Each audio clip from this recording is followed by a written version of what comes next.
श्रीगणेशाय नमः। श्रीदुर्गायै नमः। दशमहाविद्यास्तोत्रम्। श्रीपार्वत्युवाच नमस्तुभ्यं महादेव विश्वनाथ जगद्गुरो। श्रुतं ज्ञानं महादेव नानातन्त्रतवानन। इदानीं ज्ञानं महादेव गुह्यस्तोत्रं वद प्रभो। कवचं ब्रूहि मे नाथ मन्त्रचैतन्यकारणम्। मन्त्रसिद्धिकरं गुह्यात् गुह्यं मोक्षैकदायकम्। श्रुत्वा मोक्षमवाप्नोति ज्ञात्वा विद्यां महेश्वरः। श्रीशिव उवाच दुर्लभं तारिणी मार्गं दुर्लभं तारिणी पदम्। मन्त्रार्थं मन्त्रचैतन्यं दुर्लभं सवसाधनम्। श्मशानसाधनं योनिसाधनं ब्रह्मसाधनम्। क्रियासाधनकं भक्तिसाधनं मुक्तिसाधनम्। तव प्रसादात् देवेशि सर्वा सिद्ध्यन्ति सिद्धयः। ॐ नमस्ते चण्डिके चण्डी चण्डमुण्डविनाशिनी। नमस्ते कालिके कालो महाभयविनाशिनी। शिवे रक्ष जगद्धात्री प्रसीद हरवल्लभे। प्रणमामि जगद्धात्रीं जगत्पालनकारिणी। जगन्मोक्षकरीं विद्यां जगत्सृष्टिविधायिनी। करालां विकटां घोरां मुण्डमाला विभूषितां। हरार्चितां हराराध्यां नमामि हरवल्लभां। गौरीं गुरुप्रियां गौरो वर्णालङ्कारभूषितां। हरिप्रियां महामायां नमामि ब्रह्मपूजितां। सिद्धां सिद्धेश्वरीं सिद्ध विद्याधरं गणैर्युतां। मन्त्रसिद्धिप्रदां योनि सिद्धिदां लिङ्गशोभितां। प्रणमामि महामायां दुर्गां दुर्गतिनाशिनीम्। उग्रामुग्रमयीमुग्र तारामुग्रगणैर्युतां। नीलां नीलघनश्यामां नमामि नीलसुन्दरीं। श्यामाङ्गीं श्यामघटितां श्यामवर्णविभूषितां। प्रणमामि जगद्धात्रीं गौरीं सर्वार्थसाधिनीं। विश्वेश्वरीं महाघोरां विकटां घोरनादिनीम्। आद्यमाद्यगुरोराद्यमाद्यनाथ प्रपूजितां। श्रीदुर्गां धनदामन्नपूर्णां पद्मां सुरेश्वरीं। प्रणमामि जगद्धात्रीं चन्द्रशेखरवल्लभां। त्रिपुरां सुन्दरीं बालमबालगणभूषितां। शिवदूतीं शिवाराध्यां शिवध्येयां सनातनीं। सुन्दरीं तारिणीं सर्वशिवागणविभूषितां। नारायणीं विष्णुपूज्यां ब्रह्मविष्णुहरप्रियां। सर्वसिद्धिप्रदां नित्यां अनित्यां गुणवर्जितां। सगुणां निर्गुणां ध्येयां अर्चितां सर्वसिद्धिदां। विद्यां सिद्धिप्रदां विद्यां महाविद्यां महेश्वरीं। महेशभक्तां माहेशीं महाकालप्रपूजितां। प्रणमामि जगद्धात्रीं शुम्भासुरविमर्दिनीं। रक्तप्रियां रक्तवर्णां रक्तबीजविमर्दिनीं। भैरवीं भुवनां देवी लोलजिह्वां सुरेश्वरीं। चतुर्भुजां दशभुजां अष्टादशभुजां शुभां। त्रिपुरेशीं विश्वनाथ प्रियां विश्वेश्वरीं शिवां। अट्टहासामट्टहासप्रियां धूम्रविनाशिनीं। कमलां छिन्नभालां च मातङ्गीं सुरसुन्दरीं। षोडशीं विजयां भीमां धूमां च बगलामुखीं। सर्वसिद्धिप्रदां सर्वविद्यामन्त्रविशोधिनीं। प्रणमामि जगत्तारां सारां च मन्त्रसिद्धये। इत्येवं च वरारोहे स्तोत्रं सिद्धिकरं परं। पठित्वा मोक्षमाप्नोति सत्यं वै गिरिनन्दिनी। कुजवारे चतुर्दश्यां ममायां जीववासरे। शुक्रे निशिगते स्तोत्रं पठित्वा मोक्षमाप्नुयात्। विपक्षे मन्त्रसिद्धे स्यात् स्तोत्रपाठाद्दिशङ्करे। चतुर्दश्यां निशाभागे निशिभौमेष्टमे दिने निशामुखे पठेत् स्तोत्रं मन्त्रसिद्धिमवाप्नुयात् केवलं स्तोत्रपाठाद्धि तन्त्रसिद्धिरनुत्तमा जागरते सततं चण्डे स्तवपाठात् भुजङ्गिनी काली तारा महाविद्या षोडशी भुवनेश्वरी भैरवी छिन्नमस्ता च विद्या धूमावती तथा पगला सिद्धविद्या च मतङ्गी कमलात्मिका एतादश महाविद्या सिद्धविद्या प्रकीर्तिताः खण्डमाला तन्त्रोक्त पञ्चदश पटलान्तर्गत दश महाविद्या स्तोत्रम् श्रीपार्वत्योवाच नमस्तुभ्यं महादेव विश्वनाथ जगद्गुरो श्रुतं ज्ञानं महादेव नानातन्त्रतवानन इदानीं ज्ञानं महादेव गुह्यस्तोत्रं वद प्रभो कवचं ब्रूहि मे नाथ मन्त्रचैतन्यकारणं मन्त्रसिद्धिकरं गुह्यात् गुह्यं मोक्षैकदायकं श्रुत्वा मोक्षमवाप्नोति ज्ञात्वा विद्यां महेश्वरः श्रीशिव उवाच दुर्लभं तारिणी मार्गं दुर्लभं तारिणी पदम् मन्त्रार्थं मन्त्रचैतन्यं दुर्लभं सवसाधनम् श्मशानसाधनं योनिसाधनं ब्रह्मसाधनम् क्रियासाधनकं भक्तिसाधनं मुक्तिसाधनम् तव प्रसादात् देवेशि सर्वा सिद्ध्यन्ति सिद्धयः ॐ नमस्ते चण्डिके चण्डी चण्डमुण्डविनाशिनी नमस्ते कालिके कालो महाभयविनाशिनी शिवे रक्ष जगद्धात्री प्रसीद हरवल्लभे प्रणमामि जगद्धात्रीं जगत्पालनकारिणीं जगन्मोक्षकरीं विद्यां जगत्सृष्टिविधायिनीं करालां विकटां घोरां मुण्डमाला विभूषितां हरार्चितां हराराध्यां नमामि हरवल्लभां गौरीं गुरुप्रियां गौरो वर्णालङ्कारभूषितां हरिप्रियां महामायां नमामि ब्रह्मपूजितां सिद्धां सिद्धेश्वरीं सिद्ध विद्याधरं गणैर्युतां मन्त्रसिद्धिप्रदां योनि सिद्धिदां लिङ्गशोभितां प्रणमामि महामायां दुर्गां दुर्गतिनाशिनीम् उग्रामुग्रमयीमुग्रतारामुग्रगणैर्युतां नीलां नीलघनश्यामां नमामि नीलसुन्दरीं श्यामाङ्गीं श्यामघटितां श्यामवर्णविभूषितां प्रणमामि जगद्धात्रीं गौरीं सर्वार्थसाधिनीं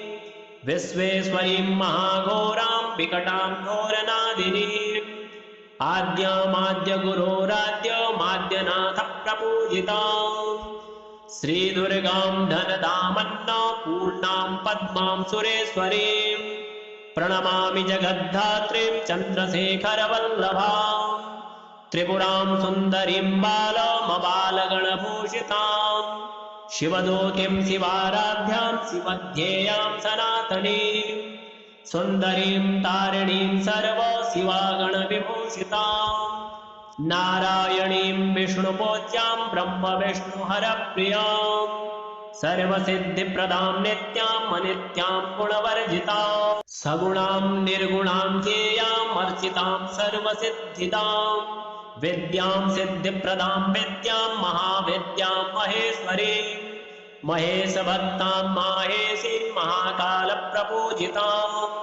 प्रणमामि जगद्धात्रीं शुम्भासुरविमर्दिनीं रक्तप्रियां रक्तवर्णां रक्तबीजविमर्दिनीं भैरवीं भुवनां देवी लोलजिह्वां सुरेश्वरीं चतुर्भुजां दशभुजां अष्टादशभुजां शुभां त्रिपुरेशीं विश्वनाथ प्रियां विश्वेश्वरीं शिवाम् अट्टहासामट्टहासप्रियां धूम्रविनाशिनीं कमलां छिन्नभालां च मातङ्गीं सुरसुन्दरीं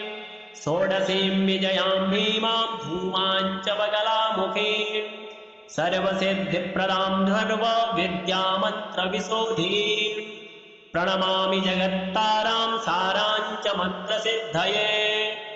इत्येवं च वरारोहे स्तोत्रं सिद्धिकरं परं पठित्वा मोक्षमाप्नोति सत्यं वै गिरिनन्दिनी। कुजवारे चतुर्दश्यां ममायां जीववासरे शुक्रे निशिगते स्तोत्रं पठित्वा मोक्षमाप्नुयात्। विपक्षे मन्त्रसिद्धे स्यात् स्तोत्रपाठाद्दिशङ्करे चतुर्दश्यां निशाभागे निशिभौमेष्टमे दिने निशामुखे पठेत् स्तोत्रं मन्त्रसिद्धिमवाप्नुयात्। केवलं स्तोत्रपाठाद्धि तन्त्रसिद्धिरनुत्तमा जागरते सततं चण्डे स्तवपाठाद्भुजङ्गिनी काली तारा महाविद्या षोडशी भुवनेश्वरी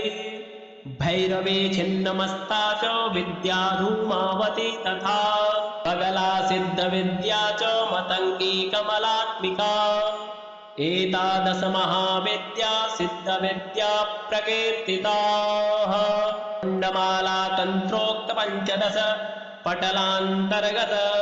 दश महाविद्या स्तोत्रम्। श्रीपार्वत्योवाच नमस्तुभ्यं महादेव विश्वनाथ जगद्गुरो श्रुतं ज्ञानं महादेव नानातन्त्रतवानन। इदानीं ज्ञानं महादेव गुह्यस्तोत्रं वद प्रभो कवचं ब्रूहि मे नाथ मन्त्रचैतन्यकारणं मन्त्रसिद्धिकरं गुह्यात् गुह्यं मोक्षैकदायकम् श्रुत्वा मोक्षमवाप्नोति ज्ञात्वा विद्यां महेश्वरः। श्रीशिव उवाच दुर्लभं तारिणी मार्गं दुर्लभं तारिणी पदम् मन्त्रार्थं मन्त्रचैतन्यं दुर्लभं सवसाधनम् श्मशानसाधनं योनिसाधनं ब्रह्मसाधनं क्रियासाधनकं भक्तिसाधनं मुक्तिसाधनम् तव प्रसादात् देवेशि सर्वा सिद्ध्यन्ति सिद्धयः। ॐ नमस्ते चण्डिके चण्डी चण्डमुण्डविनाशिनी नमस्ते कालिके कालो महाभयविनाशिनी शिवे रक्ष जगद्धात्री प्रसीद हरवल्लभे प्रणमामि जगद्धात्रीं जगत्पालनकारिणीं जगन्मोक्षकरीं विद्यां जगत्सृष्टिविधायिनीं करालां विकटां घोरां मुण्डमाला विभूषितां हरार्चितां हराराध्यां नमामि हरवल्लभां गौरीं गुरुप्रियां गौरवर्णालङ्कारभूषितां हरिप्रियां महामायां नमामि ब्रह्मपूजितां सिद्धां सिद्धेश्वरीं सिद्धविद्याधरं गणैर्युतां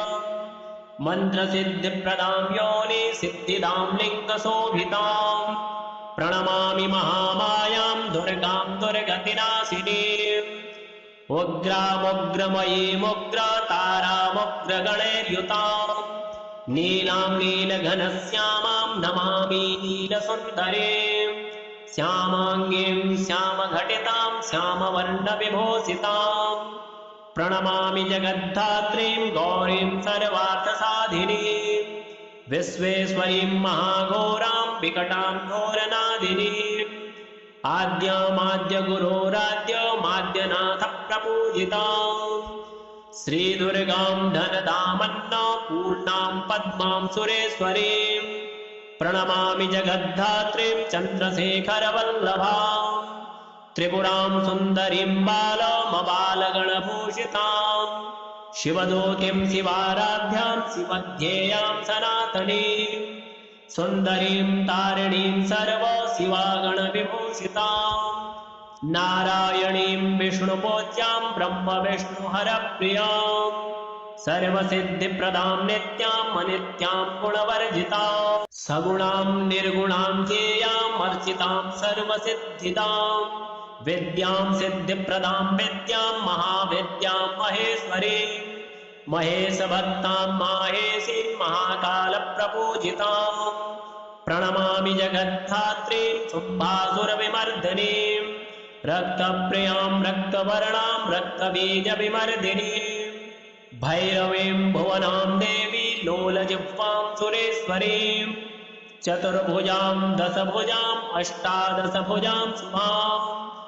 त्रिपुरेशीं विश्वनाथ प्रियां विश्वेश्वरीं शिवाम् अट्टहासामट्टहासप्रियां धूम्रविनाशिनीं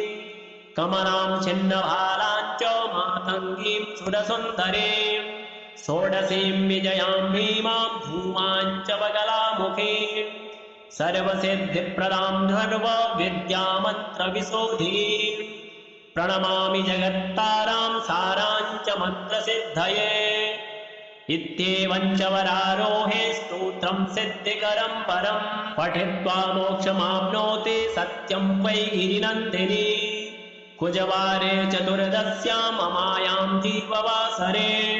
शुक्रे निशिगते स्तोत्रं पठित्वा मोक्षमाप्नुयात् विपक्षे मन्त्रसिद्धे स्यात् स्तोत्रपाठाद्दिशङ्करे चतुर्दश्यां निशाभागे निशिभौमेष्टमे दिने निशामुखे पठेत् स्तोत्रं मन्त्रसिद्धिमवाप्नुयात् केवलं स्तोत्रपाठाद्धि तन्त्रसिद्धिरनुत्तमा जागरते सततं चण्डे स्तवपाठाद्भुजङ्गिनी काली तारा महाविद्या षोडशी भुवनेश्वरी भैरवी छिन्नमस्ता च विद्या धूमावती तथा पगला सिद्धविद्या च मतङ्गी कमलात्मिका एतादश महाविद्या सिद्धविद्या प्रकीर्तिताः कुण्डमाला तन्त्रोक्त पञ्चदश पटलान्तर्गत दश महाविद्या स्तोत्रम् श्रीपार्वत्योवाच नमस्तुभ्यं महादेव विश्वनाथ जगद्गुरो श्रुतं ज्ञानं महादेव नानातन्त्रतवानन इदानीं ज्ञानं महादेव गुह्यस्तोत्रं वद प्रभो कवचं ब्रूहि मे नाथ मन्त्रचैतन्यकारणम् मन्त्रसिद्धिकरं गुह्यात् गुह्यं मोक्षैकदायकम् श्रुत्वा मोक्षमवाप्नोति ज्ञात्वा विद्यां महेश्वरः श्रीशिव उवाच दुर्लभं तारिणी मार्गं दुर्लभं तारिणी पदम् मन्त्रार्थं मन्त्रचैतन्यं दुर्लभं सवसाधनम् श्मशानसाधनं योनिसाधनं ब्रह्मसाधनं क्रियासाधनकं भक्तिसाधनं मुक्तिसाधनम् तव प्रसादात् देवेशि सर्वा सिद्ध्यन्ति सिद्धयः ॐ नमस्ते चण्डिके चण्डी चण्डमुण्डविनाशिनी नमस्ते कालिके कालो महाभयविनाशिनी शिवे रक्ष जगद्धात्री प्रसीद हरवल्लभे प्रणमामि जगद्धात्रीं जगत्पालनकारिणीं जगन्मोक्षकरीं विद्यां जगत्सृष्टिविधायिनीं करालां विकटां घोरां मुण्डमाला विभूषितां हरार्चितां हराराध्यां नमामि हरवल्लभां गौरीं गुरुप्रियां गौरो वर्णालङ्कारभूषितां हरिप्रियां महामायां नमामि ब्रह्मपूजितां सिद्धां सिद्धेश्वरीं सिद्ध विद्याधरं गणैर्युतां मन्त्रसिद्धिप्रदां योनि सिद्धिदां लिङ्गशोभितां प्रणमामि महामायां दुर्गां दुर्गतिनाशिनीम् उग्रामुग्रमयीमुग्रतारामुग्रगणैर्युतां नीलां नीलघनश्यामां नमामि नीलसुन्दरीं श्यामाङ्गीं श्यामघटितां श्यामवर्णविभूषितां प्रणमामि जगद्धात्रीं गौरीं सर्वार्थसाधिनीं विश्वेश्वरीं महाघोरां विकटां घोरनादिनीम्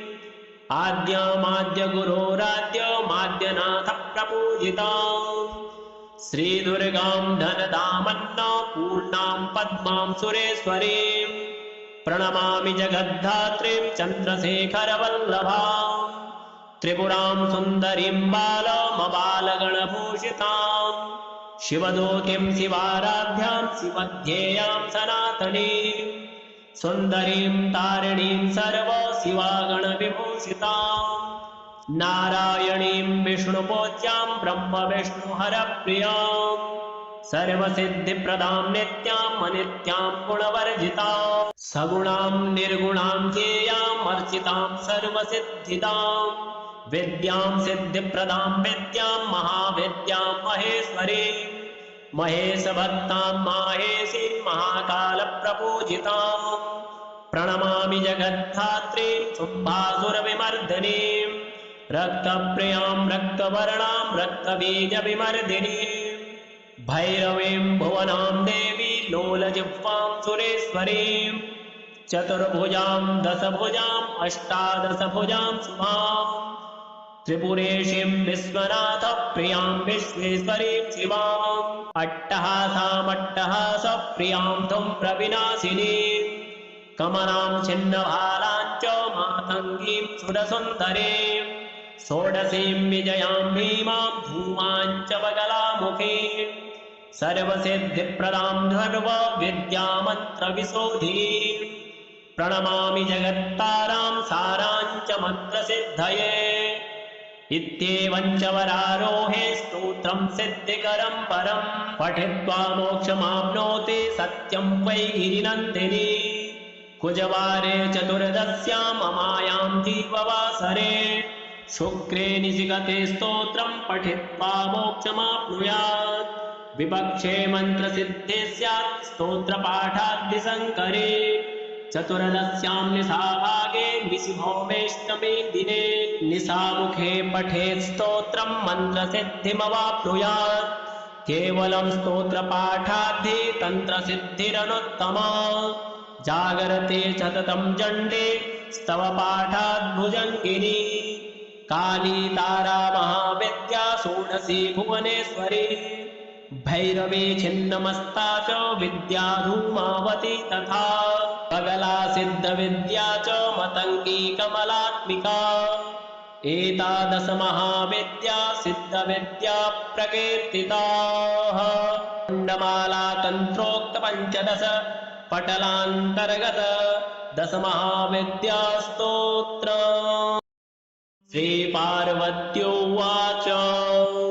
नमस्तुभ्यं महादेव विश्वनाथ जगद्गुरो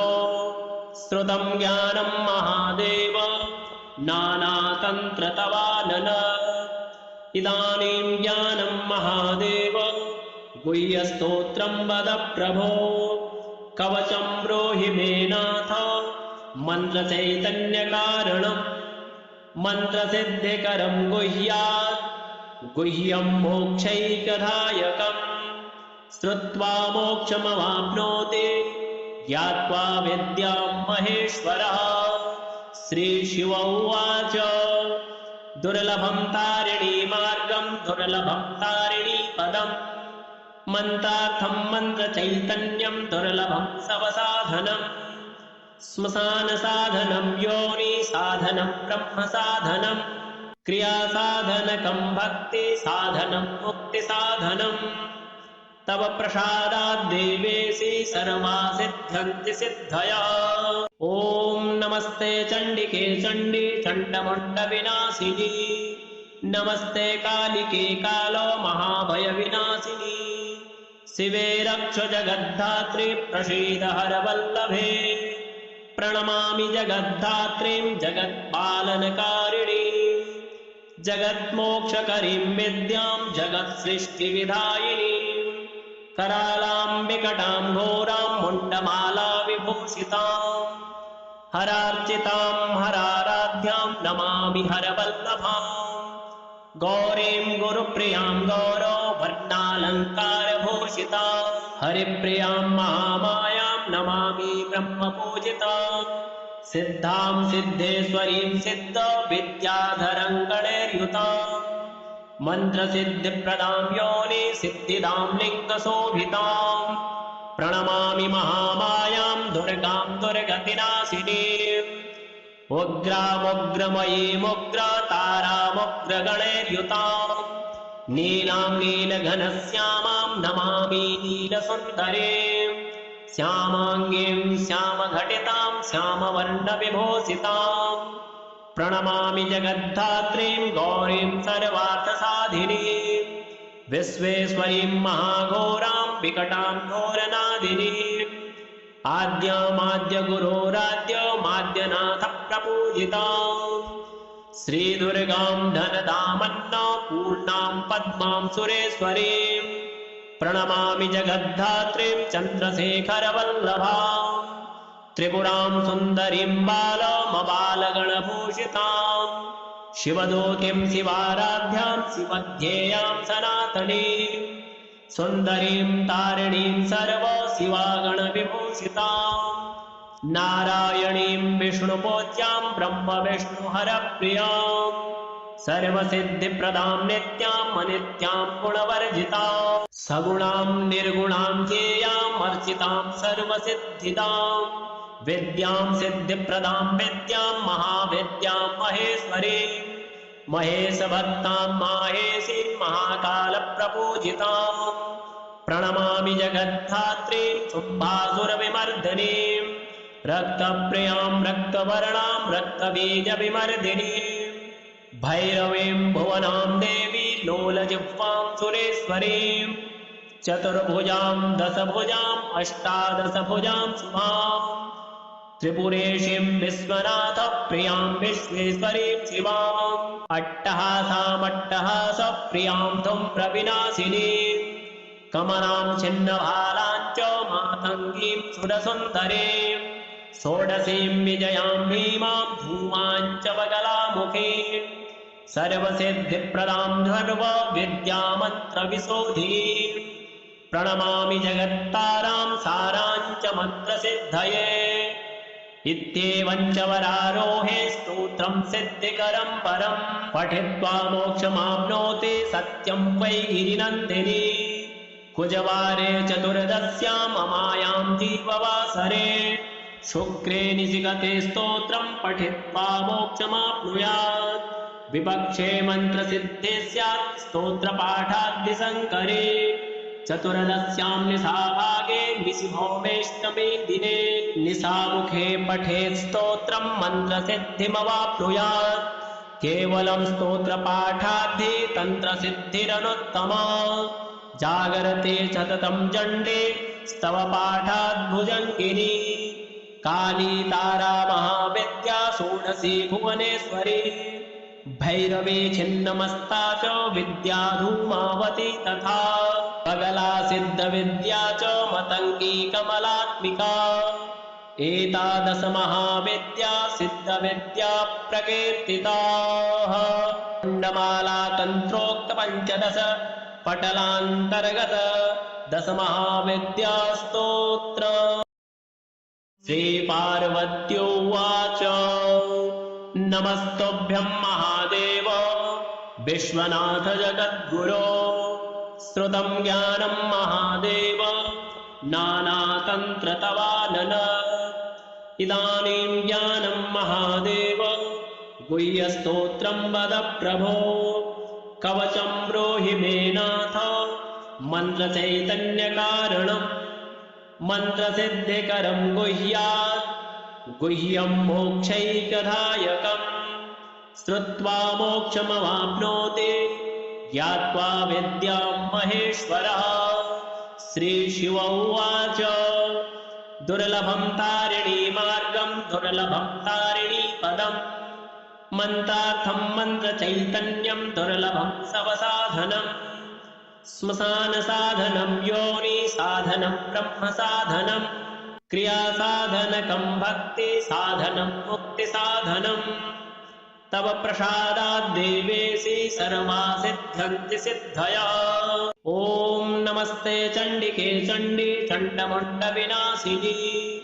नमस्ते कालिके कालो महाभयविनाशिनी शिवे रक्ष जगद्धात्री प्रसीद हरवल्लभे प्रणमामि जगद्धात्रीं जगत्पालनकारिणी जगन्मोक्षकरीं विद्यां जगत्सृष्टिविधायिनीं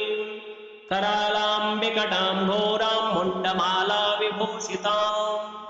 हरार्चितां हराराध्यां नमामि हरवल्लभां गौरीं गुरुप्रियां गौरो वर्णालङ्कारभूषितां हरिप्रियां महामायां नमामि ब्रह्मपूजितां सिद्धां सिद्धेश्वरीं सिद्ध विद्याधरं गणैर्युतां मन्त्रसिद्धिप्रदां योनि सिद्धिदां लिङ्गशोभितां प्रणमामि महामायां दुर्गां दुर्गतिनाशिनीम् उग्रामुग्रमयीमुग्रतारामुग्रगणैर्युतां नीलां नीलघनश्यामां नमामि नीलसुन्दरीं श्यामाङ्गीं श्यामघटितां श्यामवर्णविभूषितां प्रणमामि जगद्धात्रीं गौरीं सर्वार्थसाधिनीं विश्वेश्वरीं महाघोरां विकटां घोरनादिनीम्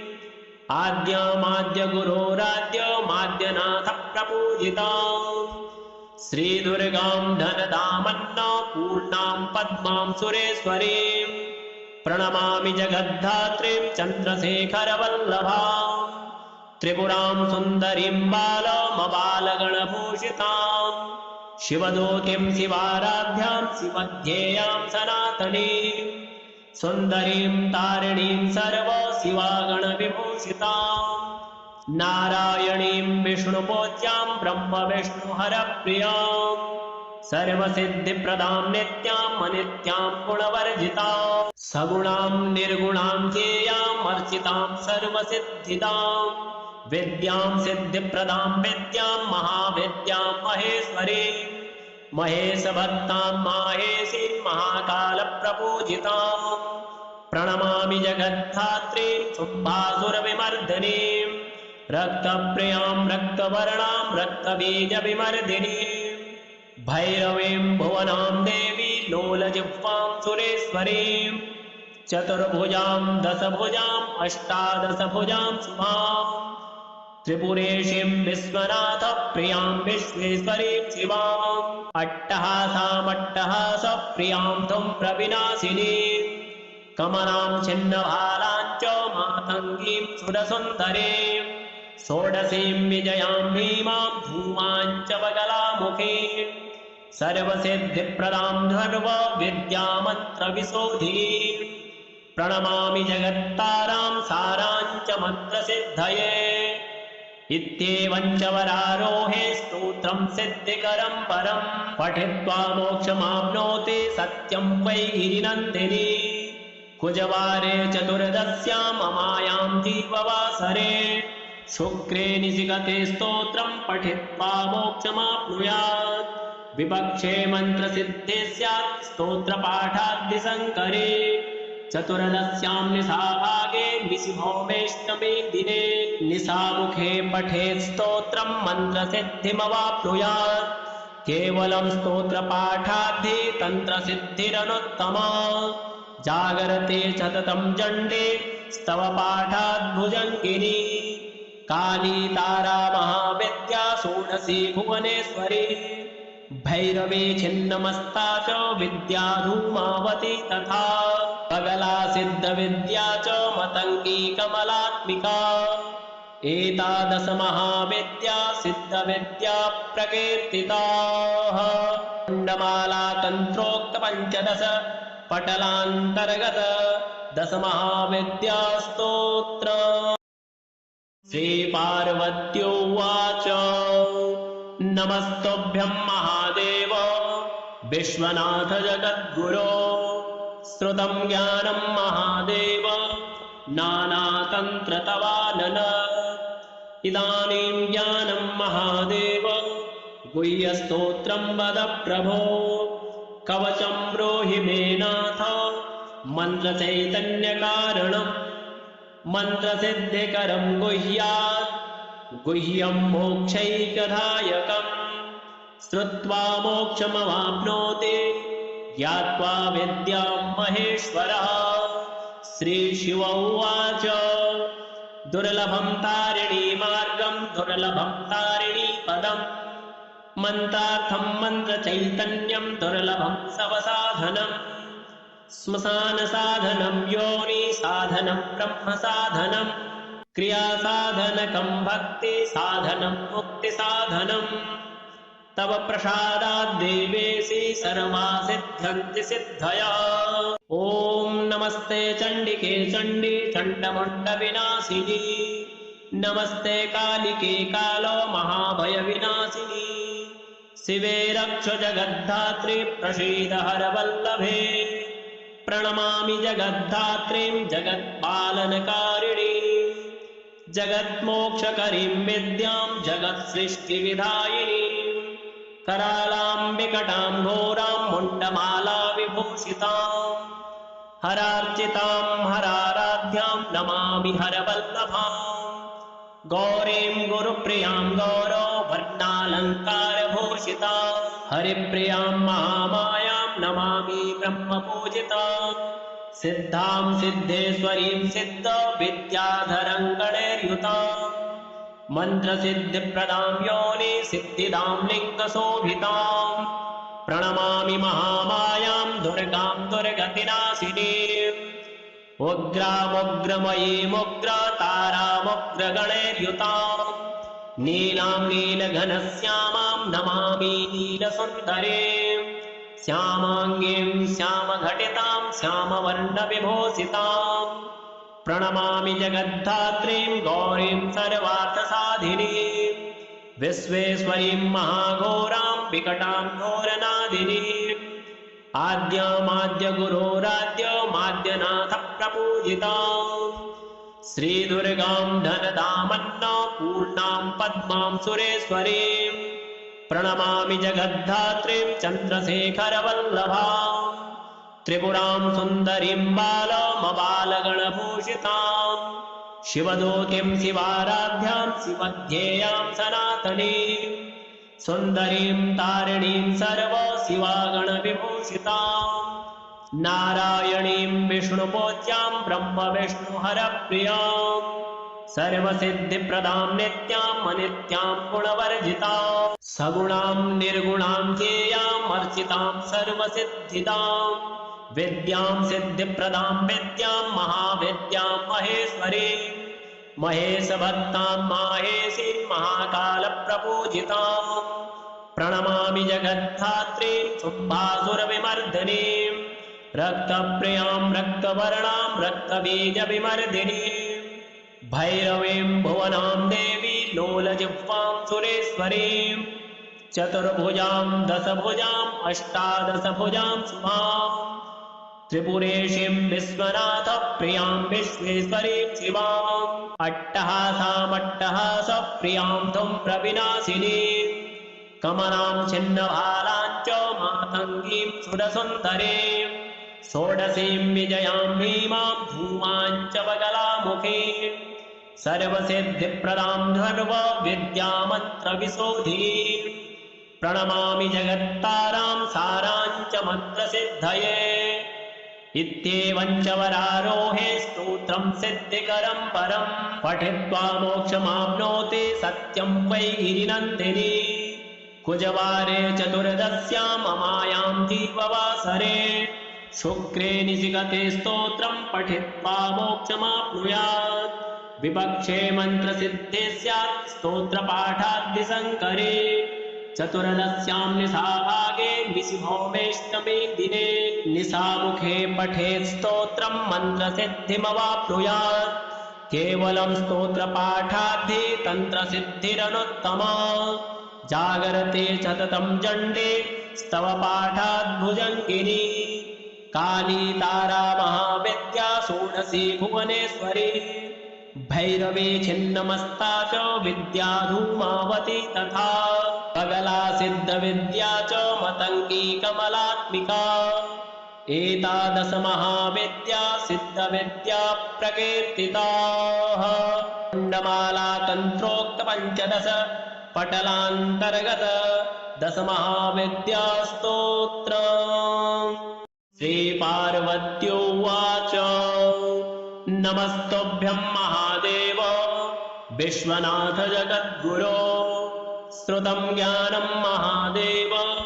नानातन्त्रतवानन इदानीं ज्ञानं महादेव गुह्यस्तोत्रं वद प्रभो कवचं ब्रूहि मे नाथ मन्त्रचैतन्यकारणम् मन्त्रसिद्धिकरं गुह्यात् गुह्यं मोक्षैकदायकम् श्रुत्वा मोक्षमवाप्नोति ज्ञात्वा विद्यां महेश्वरः श्रीशिव उवाच दुर्लभं तारिणी मार्गं दुर्लभं तारिणी पदम् मन्त्रार्थं मन्त्रचैतन्यं दुर्लभं सवसाधनम् श्मशानसाधनं योनिसाधनं ब्रह्मसाधनं क्रियासाधनकं भक्तिसाधनं मुक्तिसाधनम् तव प्रसादात् देवेशि सर्वा सिद्ध्यन्ति सिद्धयः। ॐ नमस्ते चण्डिके चण्डी चण्डमुण्डविनाशिनी नमस्ते कालिके कालो महाभयविनाशिनी शिवे रक्ष जगद्धात्री प्रसीद हरवल्लभे प्रणमामि जगद्धात्रीं जगत्पालनकारिणी जगन्मोक्षकरीं विद्यां जगत्सृष्टिविधायिनी करालां विकटां घोरां मुण्डमाला विभूषितां हरार्चितां हराराध्यां नमामि हरवल्लभां गौरीं गुरुप्रियां गौरो वर्णालङ्कारभूषितां हरिप्रियां महामायां नमामि ब्रह्मपूजितां सिद्धां सिद्धेश्वरीं सिद्ध विद्याधरं गणैर्युतां मन्त्रसिद्धिप्रदां योनि सिद्धिदां लिङ्गशोभितां प्रणमामि महामायां दुर्गां दुर्गतिनाशिनीम्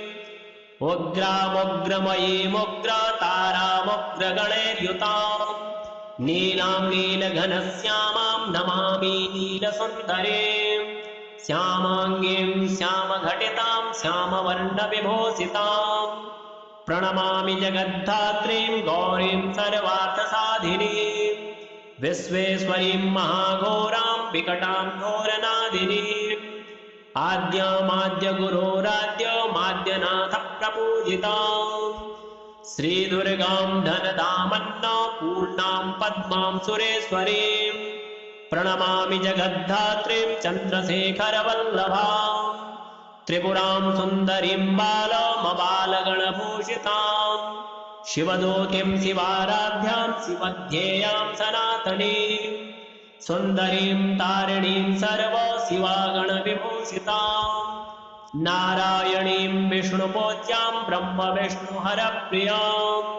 सर्वसिद्धिप्रदां नित्यां अनित्यां गुणवर्जितां सगुणां निर्गुणां ध्येयां अर्चितां सर्वसिद्धिदां विद्यां सिद्धिप्रदां विद्यां महाविद्यां महेश्वरीं महेशभक्तां माहेशीं महाकालप्रपूजितां प्रणमामि जगद्धात्रीं शुम्भासुरविमर्दिनीं रक्तप्रियां रक्तवर्णां रक्तबीजविमर्दिनीं भैरवीं भुवनां देवी लोलजिह्वां सुरेश्वरीं चतुर्भुजां दशभुजां अष्टादशभुजां शुभां त्रिपुरेशीं विश्वनाथ प्रियां विश्वेश्वरीं शिवां अट्टहासामट्टहासप्रियां धूम्रविनाशिनीं कमलां छिन्नभालां च मातङ्गीं सुरसुन्दरीं षोडशीं विजयां भीमां धूमां च वगलामुखीं सर्वसिद्धिप्रदां सर्वविद्यामन्त्रविशोधीं प्रणमामि जगत्तारां सारां च मन्त्रसिद्धये इत्येवं च वरारोहे स्तोत्रं सिद्धिकरं परं पठित्वा मोक्षमाप्नोति सत्यं वै गिरिनन्दिनी कुजवारे चतुर्दश्यां ममायां दीपवासरे शुक्रे निशिगते स्तोत्रं पठित्वा मोक्षमाप्नुयात् विपक्षे मन्त्रसिद्धे स्यात् स्तोत्रपाठाद्दिशङ्करे चतुर्दश्यां निशाभागे निशिभौमेष्टमे दिने निशामुखे पठेत् स्तोत्रं मन्त्रसिद्धिमवाप्नुयात् केवलं स्तोत्रपाठाद्धि तन्त्रसिद्धिरनुत्तमा जागरते सततं चण्डे स्तवपाठाद् भुजङ्गिनी काली तारा महाविद्या षोडशी भुवनेश्वरी भैरवी छिन्नमस्ता च विद्या धूमावती तथा पगला सिद्धविद्या च मतंगी कमलात्मिका एतादश महाविद्या सिद्धविद्या प्रकीर्तिताः मुण्डमाला तंत्रोक्त पंचदश पटलान्तर्गत दश महाविद्या स्तोत्रम्। श्रीपार्वत्योवाच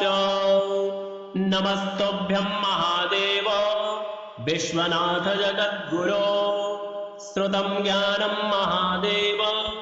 नानातन्त्रतवानन इदानीं ज्ञानं महादेव गुह्यस्तोत्रं वद प्रभो कवचं ब्रूहि मे नाथ मन्त्रचैतन्यकारणं मन्त्रसिद्धिकरं गुह्यात् गुह्यं मोक्षैकदायकं श्रुत्वा मोक्षमवाप्नोति ज्ञात्वा विद्यां महेश्वरः। श्रीशिव उवाच दुर्लभं तारिणी मार्गं दुर्लभं तारिणी पदम् मन्त्रार्थं मन्त्रचैतन्यं दुर्लभं सवसाधनम् श्मशानसाधनं योनिसाधनं ब्रह्मसाधनं क्रियासाधनकं भक्तिसाधनं मुक्तिसाधनं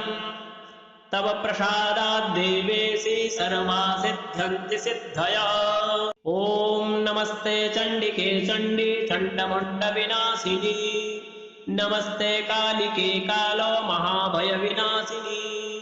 शिवे रक्ष जगद्धात्री प्रसीद हरवल्लभे प्रणमामि जगद्धात्रीं जगत्पालनकारिणी जगन्मोक्षकरीं विद्यां जगत्सृष्टिविधायिनीं करालां विकटां घोरां मुण्डमाला विभूषितां हरार्चितां हराराध्यां नमामि हरवल्लभां गौरीं गुरुप्रियां गौरो वर्णालङ्कारभूषितां हरिप्रियां महामायां नमामि ब्रह्मपूजितां सिद्धां सिद्धेश्वरीं सिद्ध विद्याधरं गणैर्युतां मन्त्रसिद्धिप्रदां योनि सिद्धिदां लिङ्गशोभितां प्रणमामि महामायां दुर्गां दुर्गतिनाशिनीम् उग्रामुग्रमयीमुग्र तारामुग्रगणैर्युतां नीलां नीलघनश्यामां नमामि नीलसुन्दरीं श्यामाङ्गीं श्यामघटितां श्यामवर्णविभूषितां प्रणमामि जगद्धात्रीं गौरीं सर्वार्थसाधिनीं विश्वेश्वरीं महाघोरां विकटां घोरनादिनीम् आद्यमाद्यगुरोराद्यमाद्यनाथ प्रपूजितां श्रीदुर्गां धनदामन्नपूर्णां पद्मां सुरेश्वरीं प्रणमामि जगद्धात्रीं चन्द्रशेखरवल्लभां त्रिपुरां सुन्दरीं बालमबालगणभूषितां शिवदूतीं शिवाराध्यां शिवध्येयां सनातनीं सुन्दरीं तारिणीं सर्वशिवागणविभूषितां नारायणीं विष्णुपूज्यां ब्रह्मविष्णुहरप्रियां सर्वसिद्धिप्रदां नित्यां अनित्यां गुणवर्जितां सगुणां निर्गुणां ध्येयां अर्चितां सर्वसिद्धिदां विद्यां सिद्धिप्रदां विद्यां महाविद्यां महेश्वरीं महेशभक्तां माहेशीं महाकालप्रपूजितां प्रणमामि जगद्धात्रीं शुम्भासुरविमर्दिनीं रक्तप्रियां रक्तवर्णां रक्तबीजविमर्दिनीं भैरवीं भुवनां देवी लोलजिह्वां सुरेश्वरीं चतुर्भुजां दशभुजां अष्टादशभुजां शुभां त्रिपुरेशीं विश्वनाथ प्रियां विश्वेश्वरीं शिवाम् अट्टहासामट्टहासप्रियां धूम्रविनाशिनीं कमलां छिन्नभालां च मातङ्गीं सुरसुन्दरीं षोडशीं विजयां भीमां धूमां च बगलामुखीं सर्वसिद्धिप्रदां सर्वविद्यामन्त्रविशोधिनीं प्रणमामि जगत्तारां सारां च मन्त्रसिद्धये इत्येवं च वरारोहे स्तोत्रं सिद्धिकरं परं पठित्वा मोक्षमाप्नोति सत्यं वै गिरिनन्दिनी कुजवारे चतुर्दश्यां ममायां जीववासरे शुक्रे निशिगते स्तोत्रं पठित्वा मोक्षमाप्नुयात् विपक्षे मन्त्रसिद्धे स्यात् स्तोत्रपाठाद्दिशङ्करे चतुर्दश्यां निशाभागे निशिभौमेष्टमे दिने निशामुखे पठेत् स्तोत्रं मन्त्रसिद्धिमवाप्नुयात् केवलं स्तोत्रपाठाद्धि तन्त्रसिद्धिरनुत्तमा जागरते सततं चण्डे स्तवपाठाद्भुजङ्गिनी काली तारा महाविद्या षोडशी भुवनेश्वरी भैरवी छिन्नमस्ता च विद्या धूमावती तथा पगला सिद्धविद्या च मतङ्गी कमलात्मिका एतादश महाविद्या सिद्धविद्या प्रकीर्तिताः कुण्डमाला तन्त्रोक्त पञ्चदश पटलान्तर्गत दश महाविद्या स्तोत्रम् श्रीपार्वत्योवाच नमस्तुभ्यं महादेव विश्वनाथ जगद्गुरो श्रुतं ज्ञानं महादेव नानातन्त्रतवानन इदानीं ज्ञानं महादेव गुह्यस्तोत्रं वद प्रभो कवचं ब्रूहि मे नाथ मन्त्रचैतन्यकारणं मन्त्रसिद्धिकरं गुह्यात् गुह्यं मोक्षैकदायकम् श्रुत्वा मोक्षमवाप्नोति ज्ञात्वा विद्यां महेश्वरः श्रीशिव उवाच दुर्लभं तारिणी मार्गं दुर्लभं तारिणी पदम् मन्त्रार्थं मन्त्रचैतन्यं दुर्लभं सवसाधनम् श्मशानसाधनं योनिसाधनं ब्रह्मसाधनं क्रियासाधनकं भक्तिसाधनं मुक्तिसाधनम् तव प्रसादात् देवेशि सर्वा सिद्ध्यन्ति सिद्धयः ॐ नमस्ते चण्डिके चण्डी चण्डमुण्डविनाशिनी नमस्ते कालिके कालो महाभयविनाशिनी शिवे रक्ष जगद्धात्री प्रसीद हरवल्लभे प्रणमामि जगद्धात्रीं जगत्पालनकारिणी जगन्मोक्षकरीं विद्यां जगत्सृष्टिविधायिनीं करालां विकटां घोरां मुण्डमाला विभूषितां हरार्चितां हराराध्यां नमामि हरवल्लभां गौरीं गुरुप्रियां गौरो वर्णालङ्कारभूषितां हरिप्रियां महामायां नमामि ब्रह्मपूजितां सिद्धां सिद्धेश्वरीं सिद्ध विद्याधरं गणैर्युतां मन्त्रसिद्धिप्रदां योनि सिद्धिदां लिङ्गशोभितां प्रणमामि महामायां दुर्गां दुर्गतिनाशिनीम् उग्रामुग्रमयीमुग्रतारामुग्रगणैर्युतां नीलां नीलघनश्यामां नमामि नीलसुन्दरीं श्यामाङ्गीं श्यामघटितां श्यामवर्णविभूषितां प्रणमामि जगद्धात्रीं गौरीं सर्वार्थसाधिनीं विश्वेश्वरीं महाघोरां विकटां घोरनादिनीम् आद्यमाद्यगुरोराद्यमाद्यनाथ प्रपूजितां श्रीदुर्गां धनदामन्नपूर्णां पद्मां सुरेश्वरीं प्रणमामि जगद्धात्रीं चन्द्रशेखरवल्लभां त्रिपुरां सुन्दरीं बालमबालगणभूषितां शिवदूतीं शिवाराध्यां शिवध्येयां सनातनीं सुन्दरीं तारिणीं सर्वशिवागणविभूषितां नारायणीं विष्णुपूज्यां ब्रह्मविष्णुहरप्रियां सर्वसिद्धिप्रदां नित्यां अनित्यां गुणवर्जितां सगुणां निर्गुणां ध्येयां अर्चितां सर्वसिद्धिदां विद्यां सिद्धिप्रदां विद्यां महाविद्यां महेश्वरीं महेशभक्तां माहेशीं महाकालप्रपूजितां प्रणमामि जगद्धात्रीं शुम्भासुरविमर्दिनीं रक्तप्रियां रक्तवर्णां रक्तबीजविमर्दिनीं भैरवीं भुवनां देवी लोलजिह्वां सुरेश्वरीं चतुर्भुजां दशभुजां अष्टादशभुजां शुभां त्रिपुरेशीं विश्वनाथ प्रियां विश्वेश्वरीं शिवाम् अट्टहासामट्टहासप्रियां धूम्रविनाशिनीं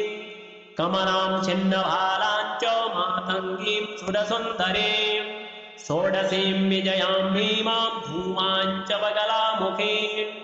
सर्वसिद्धिप्रदां सर्वविद्यामन्त्रविशोधिनीं प्रणमामि जगत्तारां सारां च मन्त्रसिद्धये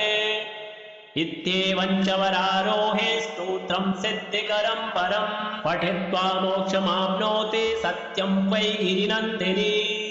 कुजवारे चतुर्दश्यां ममायां जीववासरे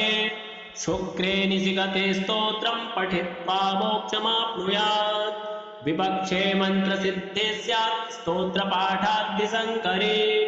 चतुर्दश्यां निशाभागे निशिभौमेष्टमे दिने निशामुखे पठेत् स्तोत्रं मन्त्रसिद्धिमवाप्नुयात् केवलं स्तोत्रपाठाद्धि तन्त्रसिद्धिरनुत्तमा जागरते सततं जण्डे स्तवपाठाद्भुजङ्गिनी काली तारा महाविद्या षोडशी भुवनेश्वरी भैरवी छिन्नमस्ता च विद्या धूमावती तथा पगला सिद्धविद्या च मतङ्गी कमलात्मिका एतादश महाविद्या सिद्धविद्या प्रकीर्तिताः कुण्डमाला तन्त्रोक्त पञ्चदश पटलान्तर्गत दश महाविद्या स्तोत्रम्।